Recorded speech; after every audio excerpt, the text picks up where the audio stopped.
নমস্কার, দেখছেন এক ঝলকে, আপনাদের সঙ্গে রয়েছি আমি সায়ক। আচ্ছা, খেয়াল করেছেন যত নির্বাচন এগিয়ে আসছে তত রাজ্য সরকার কিংবা কেন্দ্রীয় সরকার এই দুজনের পক্ষ থেকেই উপহারে ঝুলি পাওয়া যাচ্ছে। আর সাধারণ মানুষ হিসেবে আপনি তো সবসময় উপহার পেতে ভালোবাসি, তবে এই ক্ষেত্রে একটু মন্দিরের প্রাচুর্য বাড়ছে। কেন বলছি? আলাদা করে বলে দিতে হবে না যে সম্প্রতি আমরা দেখেছি অযোধ্যার রাম মন্দির দেশবাসীকে উপহার দিয়েছেন নরেন্দ্র মোদী। আর বিশেষজ্ঞরা বলছেন যে নির্বাচন যত এগিয়ে আসছে এই লোকসভাকে সামনে রেখে এটা কেন্দ্রীয় সরকারের একটা বড় ট্যাকটিক্স বলা যেতে পারে, যে রাম মন্দির উদ্বোধন করে উপহার দেওয়া হচ্ছে দেশবাসীকে।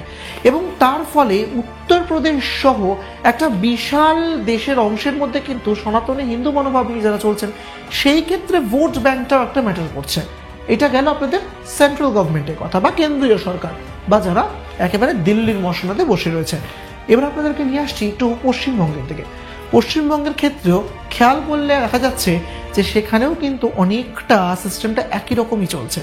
যদিও এটা একেবারে নিছক কোইন্সিডেন্স নাকি আমরা জানি না, তবে এইটুকু ধরে নেওয়াই যায় যে যখন কেন্দ্রীয় সরকারের তরফে অযোধ্যার রাম মন্দির উদ্বোধন হলো এবং দেশবাসীকে উপহার দেওয়া হলো, ঠিক সেই সময় প্রায় 143 কোটি টাকা খরচ করে আরেকটি মন্দির তৈরি করা হচ্ছে এই রাজ্য সরকারের তরফেই, আর এই রাজ্যের মাটিতেই। কোথায়?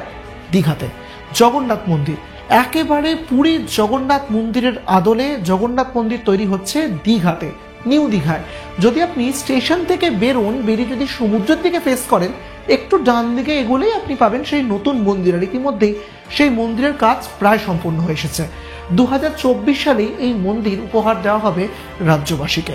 মুখ্যমন্ত্রী মমতা বন্দ্যোপাধ্যায় নিজে গিয়ে সেই জমি বেচেছেন এবং সেখানে গিয়ে একাধিকবার তত্ত্বাবধান করে এসছেন কাজ ঠিক মতো করছে নাকি, এবং খুব তাড়াতাড়ি একটি মাসির বাড়িও ঠিক করে ফেলা হয়েছে জগন্নাথ দেবের জন্য।